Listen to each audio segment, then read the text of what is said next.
In any startup company, one of the challenges that we run into for the CEO and even for a lot of the people as you get started is time, because there's only so many hours in a day, Mm-hmm.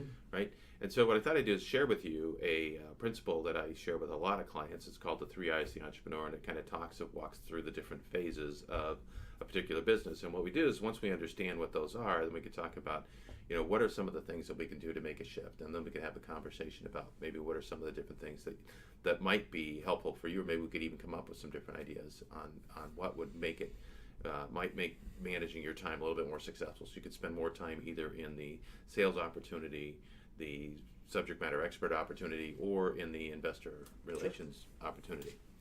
So this is called the Three I's of the Business Owner, and it's based on a book that was written by Michael Gerber. And Michael's written several books, but this one starts out with Michael in the kitchen of a pie shop, and Mary, the protagonist in the story, is a pie baker, and she learned to make pies at the foot of her aunt.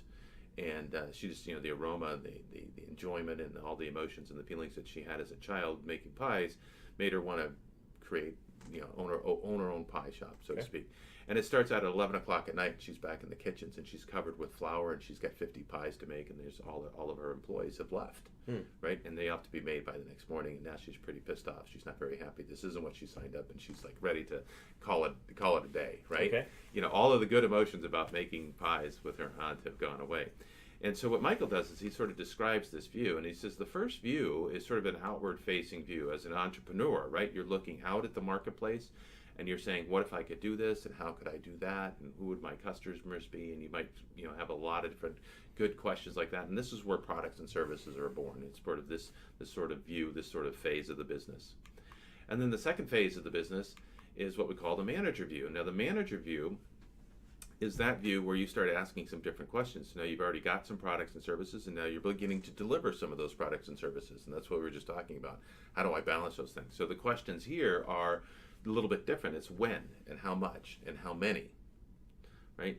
And then in Mary's particular case, she goes into this view here, and this is what we call the technician view, or in even more definite terms, the googly eyes view, right? Where you're actually delivering everything and doing everything, as well as managing and being the entrepreneur. What happens is if you're taking the phone calls and you're running around doing this and you're running around doing that, pretty soon you get stuck. There's not enough hours in the day, and it just becomes this repetitive nightmare because every day looks like the next day. And this is where Mary finds herself, and she finds herself being very, very uncomfortable in this. And as I go through this exercise with a lot of different business owners, they all sort of seem to relate. They've all been in this particular place at some particular point in time, and the question is, how do I get out of that technician role? That technician role where I have to do all of these different things, and there's just too many different roles to do it. And one of the things we do is we look at making a list of what that role consists of. Mm-hmm. Now,